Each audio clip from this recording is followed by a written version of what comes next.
pandemic, and it traveled through the air. I'm Nic Harcourt, and I've got a couple of great friends here, as well as a new friend, to talk about the live music business. Do we still have a live music business? Where's it at, and where might it be going? Marc Geiger is a music executive, a talent agent, and an entrepreneur. Co-founded Lollapalooza, and I first met him when he kicked off with Artist Direct, one of the very first digital management and label companies. They signed a ton of recording artists to e-commerce managements and to e-commerce agreements. And he was, until recently, the global head of the William Morris Endeavor music division from 2003 until just recently. Represented names like David Byrne, the Flaming Lips, Jack White. There's a connect there with my friend Ian, who we'll talk with in a minute. Black Sabbath, Roger Waters, Trent Reznor, tons more. I know that you're working on something new. Before we do anything else, can you share a little bit about what that is and how the pandemic is impacting your world? Well, I promised someone else I would share it in the media, so I have to be a little careful. But I would just say this. I'm going to be launching a startup, and it will be in the live music arena. Details to come. I'm sort of on the spot. Yeah, I'm sorry. You don't More have to to come tell us, soon. but, Listen, more to come soon. Not something I can share in the media yet, but I will do, and I'll speak to Stephen offline about it. Fair enough. Fair enough. The point is, it'll be very timely and relevant for what we're about to talk about. Well, how is your world being impacted by that if you're trying to get a startup off the ground? It's a good question. So a couple things, Nick. Number one, before I met you, I was actually on the air with Deirdre O'Donoghue at your old station, KCRW. You probably don't know before in the old days. There's a bunch of things about that. First of all, if you don't have current obligations where the revenue is zero, much like it is for all the promoters or Live Nation or all the clubs that are part of NEVA and everybody else, it's a liberating situation. So first of all, let me just start with that. So the real answer to the question is it's easier than being encumbered with costs, staff, leases, infrastructure, licenses, et cetera, or anything else like that, whether you're in travel or what have you. So that's one. Two, it's very interesting to start a company in a time of Zoom and a time when there's no offices. You don't know what the office culture, corporate, anything is going to be like.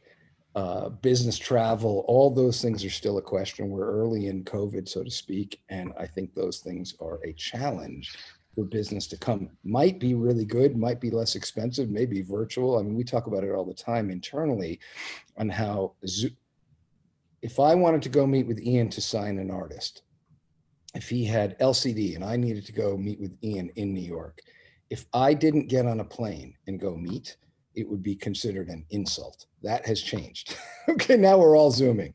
So there's a lot in your question, and I think many businesses around the world are going to attempt to figure it out, and I'll be on the bleeding edge of it. So that's a long answer, but it's going to be a Zoom virtual company for at least a year. So Ian, I've known you a little while. You're a founder of the music management company Monotone, co-founder of the media and production group LBI Entertainment. Your clients include Jack White, the White Stripes, of course, Foster the People, the Shins, Vampire Weekend, Danger Mouse, the Dead Weather, Broken Bells, Cold War Kids, among others, tons that I don't know about, I'm sure.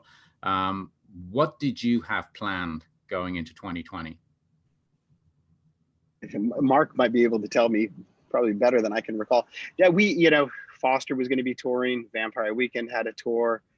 Not certain about LCD Sound System. Jack White, you never know, because as much as I'd like to plan super far ahead, it's tough. But basically, touring is off the table as it is for everybody else. So that was definitely a change. Close down the office, close down our New York office, and not been letting people into the LA office. And like what Mark said, there's going to be some good takeaways. I don't miss driving to my office from Malibu.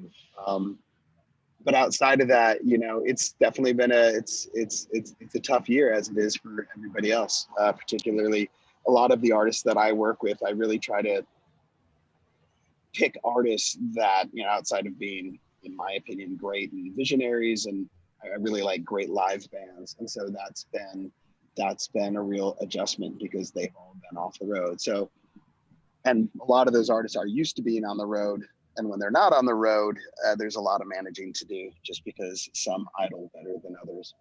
But, you know, coping like every other manager is. And the Shins made a, and I What's have that? to say, there's a new Shins record. I just heard about it. I just listened to it the other day. And I told Ian, I was texting from the car, it's prog rock meets the Flaming Lips. I love it. I dig it. You know, Shins put out a record. Jack's been active with Third Man. You know, everybody's been busy, some busier than others. Some have embraced, you know, kind of these virtual performances. Wallows have done that to real effect. Cold War Kids have been very active. Mark Foster's been doing stuff. Some are just seeing it as being in between cycles, and or just now everybody's at home writing. So there will be, you know, I know that everyone's been relatively active, and I think we'll have lots of albums and music to go work. So that's been good. And Monotone, we launched our own label through Caroline, and so we actually put out that Shins record with James and his label. So that's something that we're going to be doing too and have started. I want to come back and talk about what some of your artists have been up to as well, but let me get Steve in here. Steve Sternschein is on the venue side of the live music and concert business, and he founded Heard Presents back in 2010. I'm breaking these teeth in for a horse today, excuse me, which has grown to be one of the largest independent concert promoters in Texas, and serving as its managing partner for nearly a decade. And at the onset of the pandemic, he founded Banding Together, which was a fundraising drive that delivered over $200,000 in direct financial relief to more than 3,000 artists, production and hospitality workers in Austin. So out of that came NIVA, co-founding NIVA, the National Independent Venue Association, which now represents over 2,800 independent venues and promoters around the country. A result of NIVA and the effort has been the Save Our Stages advocacy effort, which has inspired millions of messages to Congress, and the bipartisan supported SOS Act legislation, which addresses the unique challenges facing small businesses in the live music sector across the country. So Steve, first of all, I haven't met you before. It's great for you, great for me to meet you. As we record this conversation, there is a massive event coming up, the Save Our Stages Festival, that will live stream on NIVA's YouTube channel with performances by a ton of artists. And it's intended to generate awareness, advocacy, and donations for our most vulnerable venues. Not just the musicians, the sound, the tech people, the bar staff, the door guys, etc. A lot of people, I don't think, quite understand how many people are impacted by these venues and clubs not being able to put on shows. So where is that bill right now? Because I believe it went through Congress and it is now part of a bigger bill for in the Senate. Where is that right now? Right. So the short answer is that we're all kind of stuck in this holding pattern that has to do with election and identity politics, and not really, you know, the bill itself, or its, you know, the interest in Congress in addressing this, or the current issue. The SOS Act has been, you know, included in the new HEROES Act, which is something that Pelosi put forward. Secretary of State and the Republicans have, you know, again, literally, I think we've been doing everything that we could possibly do, and the message, you know, of Save Our Stages has been received positively on the Hill over the past 6 months, but I think the cold reality is that nothing is going to happen for at least a few months until post-election. We're hopeful. There's still, you know, conversations happening every day at the highest levels to try and push things through, you know, Hail Mary sort of thing. But, you know, the reality is that this aid, you know, which we believe should come, is not going to come in time to support many of the venues and promoters that are part of our organization. And so that was the genesis for an emergency relief effort, to really bridge the gap between where we're at today, which again, over the course of the past months, we've done surveys and kind of identified that almost 90% of the current independents are going to be gone, in the next few weeks if we don't find some way to bring some relief to the table.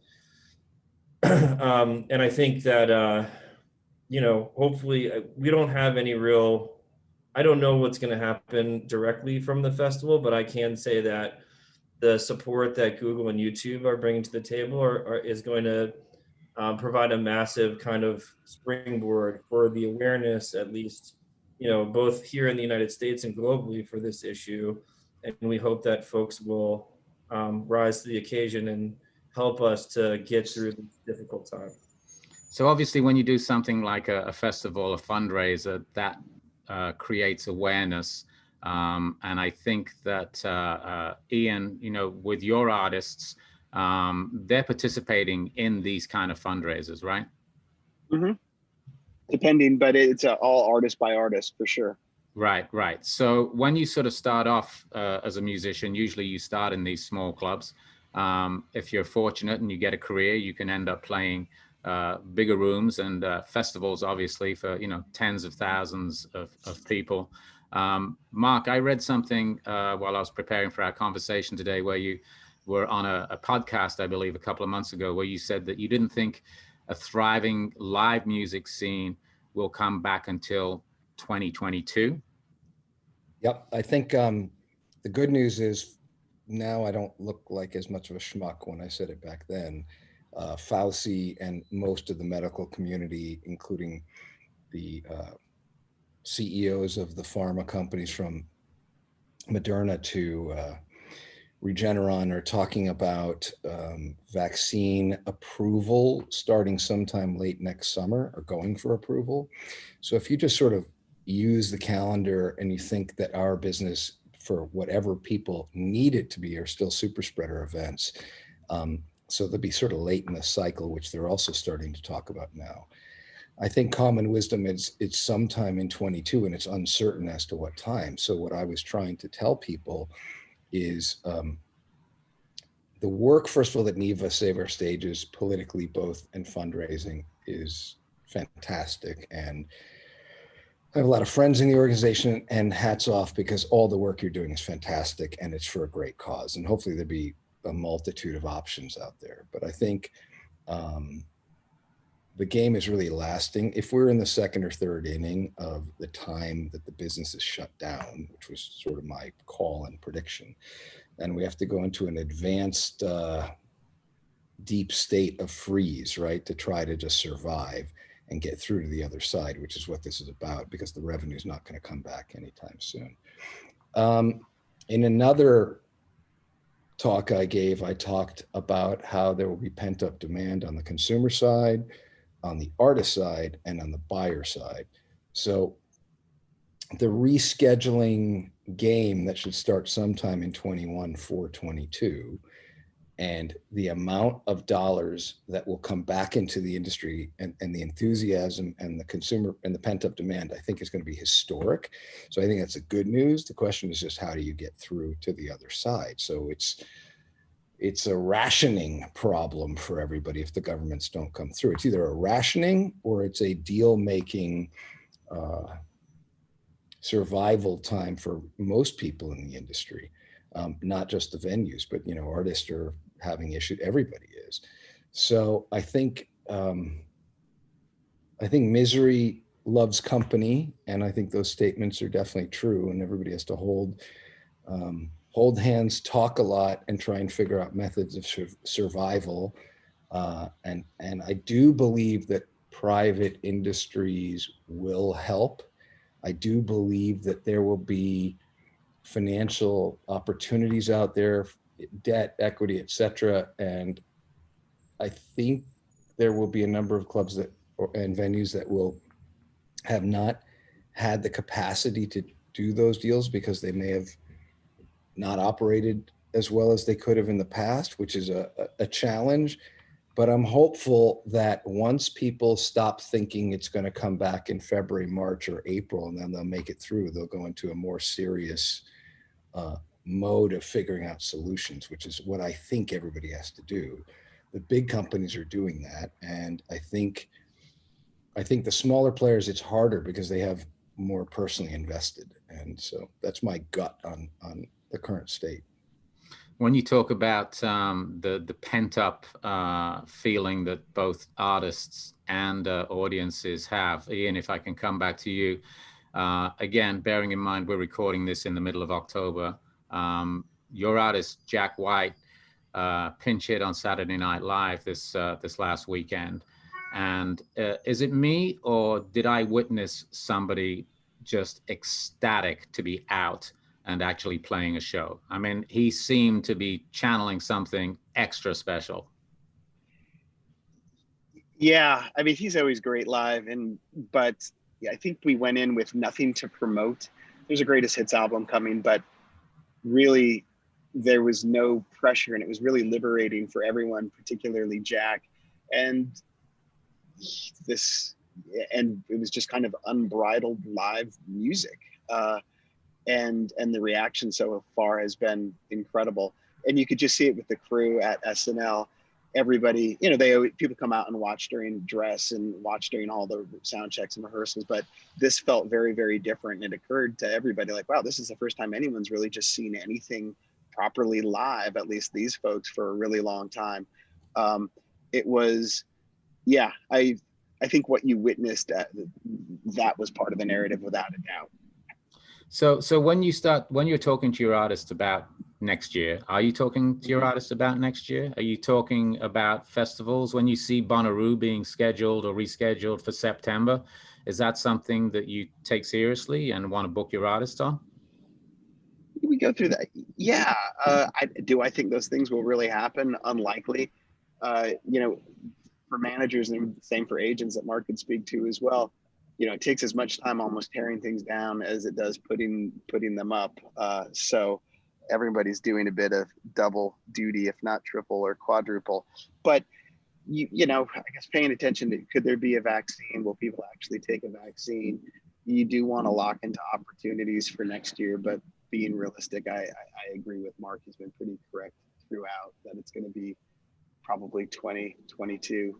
But sure, I don't know what we do have some tours that we're certainly discussing and some that we're starting to lock in, but really with the understanding that these things probably won't happen. So Nic, let me just jump in for a second and add to that. I think that there's a couple things. When you ask about 21, in the past, I've called that the hopeful economy, and people who want something to happen can pick some date downfield and hope that it's going to happen. It may not be tied into other people's timeline or science's timeline or what have you, as we've seen so far, whether it's colleges or other events. I call that the open close economy, much like they tried to put on football games or, fraternities or colleges open, then they close pretty quickly, right, as a result, because I think people confuse sometimes the virus with a person and how it operates. I did say that I do believe that the consumer demand will be historic. After the Spanish flu, the Roaring '20s came right after, which was, a probably a pent up demand of sitting inside 100 years ago. So I think consumers will never have been as tolerant. As I said, they'll enjoy every hot dog and standing in line for a beer. If they went to one festival, they'll go to 3. Artists who were planning on doing 50 shows will do 100. Producers who thought that they were busy at 23 nights a week will look to do 30. All right. So I think and I believe that's going to be the market condition. I really do. I think you can see it, whether it's Jack White and you interpreting the ferocity of an always good performer, but feeling like, oh my God, we need this so much. I think that's all correct. I think the game is getting there, right? So if we're wrong, if we're right on the timing and everybody who's thinking about the hopeful economy is a little off, the conversation has to turn to how do you get through? How do you avoid everything from financial problems to mental illness to all the things? Because as I tell people, if somebody said to everybody, hey, you're going to get to take a year to a year and a half off, and you're going to get to be with your kids, or you're going to get to read books or binge watch on Netflix or go sit on a beach, whatever it is you can do, would you do it? And if they asked you 10 years ago, you'd say, wow, I'd look forward to it. But the fact that it's happening to us unwillingly and nobody's prepared for it, it creates a pretty difficult situation. So my hope forget fighting for finances and sustainability. That's super important. But my hope is people go into that mode because they'll spend less and look for survive. We need to get through this to the other side. The industry has to get through all parts. So that sort of brings us around to my next part of this conversation, which sort of comes down to how people are pivoting, how people are innovating. We can look forward and say, okay, maybe in a year and a half, things will come back to normal. But in the meantime, people have to stay afloat. And if I come back to Steve and talk about, the independent venues, I know from my friends who run venues here in LA, where I am, people who work in those venues, that many have tried to find new and innovative ways to keep the lights on, really. They can't get people back into the venues yet, but they're upgrading audio, lights, camera systems for live stream shows where you can put it up on Stage It or a platform like that, and people will come and pay 10, 20 bucks or whatever. What other innovations are you seeing small venues trying to try keep the rent paid? So there's two kind of hats that I wear when I answer these kind of questions. One is the NEVA hat, and the market conditions vary so tremendously around the country that there really is not one answer to that question at that level, other than, it is a spaghetti against the wall kind of approach and seeing what sticks. Here in Texas, as an operator of an independent promoter and venue operator, we are in a position where we are being encouraged to reopen. There's been some socially distanced events and fields, like Snoop Dogg came through a few weeks ago. And there are little things popping up, not really, like to the size or the scope of anything that has come before, but at least in our area, the opportunity seems to be to do socially distanced, masked on outdoor events. But the challenge becomes squeezing 100% of our expenses out of less than 20% of our inventory. I can tell you specifically for our situation that we're at like 11% total capacity. I have a 1,300 capacity space, and we can put 146 people in there at a time. And so not only does that not lend itself to touring economics, regardless of people's appetite for getting back out on the road, but it also doesn't really lend itself to even, local performance economics, because in order for, as an organization, NEVA and most of the independents, the things that we agree on overall are like the kind of common principles, are paying artists fairly, paying staff fairly, generating real community impact and culturally relevant impact, through our operations. And in order to do that, it really just comes back to, okay, well, how much do we have to charge for a ticket? And we're looking at, 5 to 10 times increased spends in order to make stuff like that work. Just the basic math doesn't work. So, to Mark's point, there's like, we don't really have a choice but to reopen in order to put ourselves in a position to re-engage with private investment by demonstrating some form of revenue, and also to re-engage with creditors and our banks and partners all over the place to show that there's a reason to take, things instead of into bankruptcy, into like managed hibernation, right? And so outside of live streaming, which I think is a really kind of straightforward thing that almost everybody can do. I mean, like for this festival, the thing that's great about a live stream performance is that there's a ripple effect, almost like the ripple effect that you have when you bring people to a live show, which is that, Ian, grateful for your support on all of this, and all of the artists that are working on this. Our first goal was, let's make sure we get every staff person paid a fair rate for their time. Let's make sure that we can, even if we can't do, we're not in a position to offer, massive like festival style payouts, but we're able to really re-engage and re-employ, thousands of folks just through a series of live stream events. That's workers, artists, venues, managers, agents. It's an opportunity, even not at scale, to really help support everyone in our community. So I do think that that's a really big piece of the future, and this bridge time that we need to look at.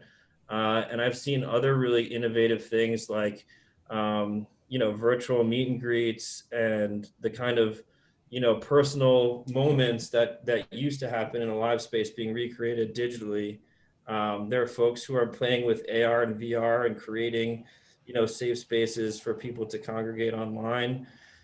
And curbside programs with delivery services like Drizzly and Sourced, where venues aren't able to, sell concessions, but they can partner with somebody to bring, an experience to their doorstep, in the same way that some of the other industries have been, like restaurants have been more able to do successfully. I mean, we could talk for hours about all the different things, but I think that it's good to focus on the stuff that's kind of most applicable to everyone. And that's certainly live streaming and the corollary online storefront kind of approach. Well, we got about 5 minutes left before we wrap this up, but Marc, you wanted to jump in? Well, I just want to say what Stephen just said, I think super important. Managed hibernation, right? Cost low, as low as everybody can. They're going into some version of a deep freeze.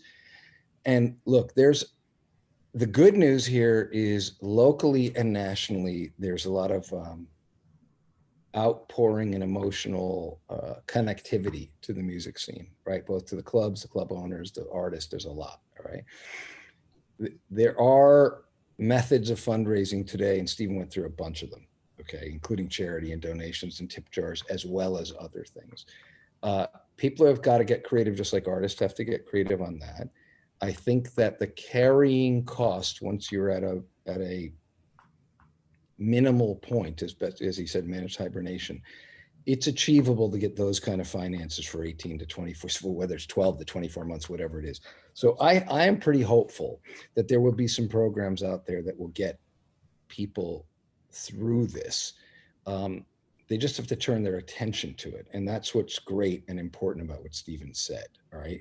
It's not just a benefit, it's everything, but part of it is everybody has to make a financial plan. That's what this is. This is a financial bridge that people need to make to get through the other side. They don't have to make improvements to their rooms. They have to worry about a lot of stuff. They have to worry about going to talk to creditors, bankers, debt, friends, whoever.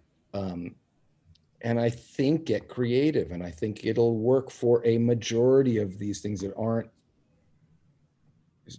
unsolvable. So I'm hopeful. So before I come back to Ian, I just want to follow up on that just then for 1 second, Marc, and then we'll wrap this up in a couple of minutes. Talking about innovating in the concert business, the bigger concert business, not small venues. We're seeing drive-in shows that are beginning to happen. I actually spoke to somebody last week. I put on an event for Spark in Atlanta. That was an interesting experience because I had to find a venue and find 3 bands and find camera crew, audio crew, a whole bunch of people to put a show on in a town I'd never even spent any time in a venue I'd never been to, people I'd never met. But the willingness of people to come together to work was amazing. And I think, speaks volumes for where people are at. People want to work. But one of those artists had just done a show where the audience was on boats, where the venue was set up on a lake, and people were there in their boats. I mean, people are looking to try and try anything, I guess, to perform and to get people out. I know you're not really a fan of the drive-in concert, but do you see anything else short term in the next year? For me, all this stuff is filler. It's not real. It's not sustainable. And I think Stephen would tell you the capacities, like for the club, even a drive-in concert isn't sustainable. There are things to do. I think getting confused with the interim measures with the amount of events that the market can support, or the scale of the events, or what the profit is. I have a friend of mine that's doing a ton of them up in Ventura, and they don't make any money. They're just doing it to pay the staff, which is great. All right. Can't pay the artist. Everybody, to your point, is willing to work because the economy's closed. I think the big thing that can come out of this, but hasn't come yet, is there will be a streaming model that will come out of this. Right now, people are attempting tip jars and pay-per-view and this, that, and the next. There will be an online model. But for sports, if you just think about that, most of sports is advertising supported, okay?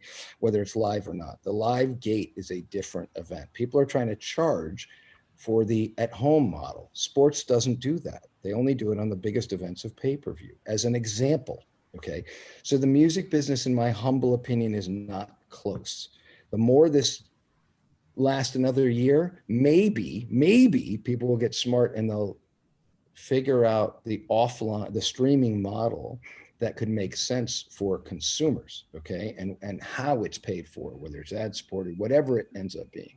There's also a streamer model, which is not live performance, which is also, I think, in my humble opinion, the industry is looking in a too linear a direction. Hey, there's a show for 60 minutes, it's broadcast at the same time, you pay for it like a ticket.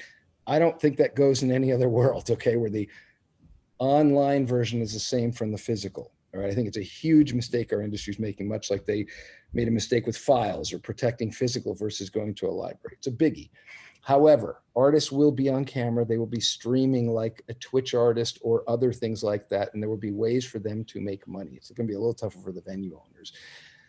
And that will come out of this. And I believe it will come out of it in the next 12 to 36 months. Somebody's going to try the right thing and it's going to work for consumers, going to generate income, okay, in addition to core streaming. And then I believe that the performances will ramp up. I think what you see is historic ticket sales. The ticket sales for this summer's festivals, which won't play in Europe, were all-time record high, all right, which shows you early demand on the consumers. So again, if people can sustain, I think we'll come out of this with a online streamer music model, hopefully, and we'll come out of it with a lot of recalibrated venues. And I think people will get through it, but we'll see. So let me just finish up with Ian. You represent artists and they are international artists. We're here obviously in the States and we're talking about what we see around us with our venues and with our festivals and the booking and managing of artists who perform in the US. What are you seeing internationally that might be any different that perhaps we could learn a little bit about it here in the States? I mean, I see governments in various territories more involved in supporting the arts. Is there anything in particular you're seeing internationally that you think could benefit us here? It's a good question. Mark might even be able to speak better, but most of my artists, and we do have artists in the UK, things were opening. Now feels like, depending where you are, things are closing down again or potentially. I don't have any oh, this is what they're doing in Germany and it seems to be great, let's learn from that. I agree with what Mark says. Everything right now just feels like filler. Sorry about this. Is this your right? Yeah, this is Ian's getting arrested live on camera. Keep the camera on him. It's going to be good, Nick. You're going to have exclusive footage. We got an exclusive. Yeah. I couldn't get you to tell me what you're up to, but I've got Ian Montone being arrested. Yeah, being arrested. It's. I see it all as a bit like filler up until we get into the, the roaring 20s, as Mark has coined, and I like that, and I agree. And again, for a lot of my clients, it's really just artist by artist who's doing what. But when it comes to finding this is working in New Zealand or this might be working in Iceland, I don't have anything really specific to jump into. A lot of my European artists are actually just in between cycles right now, or figuring out what they're doing with my partners over there. Mark? I'll jump in. So many countries have better funded arts programs. The UK, your old country, had a couple grants, and now that it's been 7 months, some of the grants are running out and people are pissed again at Parliament. All right. Every country has a different set of economics, and they're going to give monies to various arts organizations. But you have to remember what Stephen's doing is competing. He's competing with Broadway theater groups. He's competing with other art forums, with schools. It's not just, music clubs, dance clubs, venues. There's a lot of ballet, the Met Opera. There's a ton of people that need support because they're all at zero. All right. And some are private industry, some are counties, state, government funded. All right. I think the game, and we're living in a very politicized capitalistic society, which hasn't valued the arts as much in a lot of ways, even in schools, right, where it's been cut for years. So it's an additional trauma in the States. That being said, I think the reason I'm so adamant about the timeline is the governmental support, whatever happens on the Save Our Stages and the other bills, which is super important, the governmental support around the world is still at the 7-month mark right now. All right. If it goes as long as I think it's going to go, I think governments get tapped out over time. I don't know that they just keep printing money. So I think there's a short-term question: what happens now? How long does it last? And how long does the overall distress last? And can people bridge all the way through it? Do they get a grant and it helps, and then they ultimately have to face something else down the line? It's about surviving all the way to where the revenue turns in, right? So I think it's hard to make that call around the world because it's going to be different everywhere. There may have been a grant, there may be one coming. My suspicion is that no government around the world will fund all the way through the end of the pandemic, or very few. So I think it's going to be a universal challenge, is my instinct. Well, and as you said, you can't just keep printing money. I mean, it's at some point that has to stop, and it's not just about the music business; it's about every industry that supplies products and jobs. But listen, thank you. Stephen's competing with the airlines right now, right, and the hotel industry and other competing forces inside of this bill, not just ballet or circus or there's a lot in this. So once you uncover it and you think about how many people are distressed and how wide the problem is for public events, for getting schools aside, it's overwhelming. So first of all, I'll just say it, my hat's off to Neva. The work you're all doing is fantastic. I feel it. PRs, everything about it's great. It's the best, one of the best organized things I've seen in the music business in almost Agreed. So, yeah. So let's wrap this up on just a little bit of a lighter note. I think obviously. What'd you say, Steve? Speak up. I think what you're doing, or what I think you're doing, is just as important, and that goes for Ian and the work that you're doing. Thank you. None of it. It all needs to happen together. Everybody's got to. Hey, dude, nobody has a business if we're not all in it. Right. True. Yeah. So I know that obviously I've done television and all sorts of things, but radio is my main gig, as you guys know. I know that you just talked about being on the radio, Mark. I know that Stephen, you worked with the World Cafe in Philly many years ago. PN. And Ian, I don't know if you did radio at college, did you? I know I've seen you in radio stations all across the country, but No. okay. But we all love music, and I was going to ask you one question each at the end of this. Ian, you've never shied away from telling me I should be listening to something. Usually one of your artists, of course.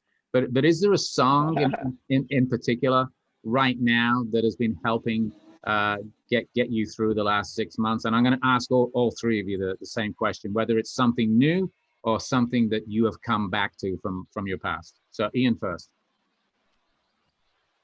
Wow, great question. I've been digging deeply into just a lot of Bob Dylan. That would probably be where I've gone more or less just with the whole catalog. By the time we're through running through this, I'll have a specific song too, which won't be a Dylan song, but it'll be something. All right, so Dylan. Stephen. Okay, I have two answers. The first answer is whenever I'm talking, there's a song by called Jumper by Third Eye Blind that every time I'm having a conversation with, the people in my organization and trying to make sure that we figure something that's really difficult out, it always pops into my head as like, what we're really trying to do is saying, step back from the ledge, it's going to be okay. But in terms of like new hot shit, I really love Kamasi Washington and Glasper's Dinner Party collaboration. I think that's a great example of the kind of unique, artistry that can come out of this time in terms of like taking a shitty, situation and making something great. I don't know if we've actually come to like the conclusion of what the ultimate protest song for this particular time is, but I'm on the lookout for it as well. All right, and Mark. Wow. I don't know that I went into a period of intense music listening. I'm a freak like you are in that way. And I think I had a revelation I don't know why. I have a list of probably 50 artists I've been pounding since the start of the pandemic, 10 of which I'll bring up because it's not any one, but they've been fantastic women. I don't know why it's been pulling at my heartstrings. Number one is this girl I absolutely am in love with that KCRW played a lot of, called Jensen McRae. Her new album is Joni Mitchell meets Tracy Chapman. It's fantastic. There's this lady from the Belgian Congo. I don't know if it's Loose in the Yakuza or Louse in the Yakuza.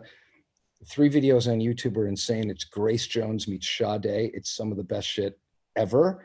And then when this thing started, Laura Marling came out with a great record. Grimes came out with a great record. Jensen McRae's was fantastic. Christine and the Queens made their best EP. Little Dragon's record was great. Toki Monster made an amazing record. Yeji made an amazing record, LA Girls. Empress of made a spectacular record, which I just thought was, wow, holy shit. And then Perfume Genius, Underworld, etc. So there was I Break Horses. So for me, I'd say the dramatic, mournful records, all those I've mentioned in some way or another touched me and getting me through this. But there's been great artistry. So a lot of the records that came out right before or during the pandemic has been spectacular. So it's going to be really interesting. I'm in a listening binge and I'm using the time. Yeah. To just listen to more and more and more music, and hopefully so are consumers and so are bookers.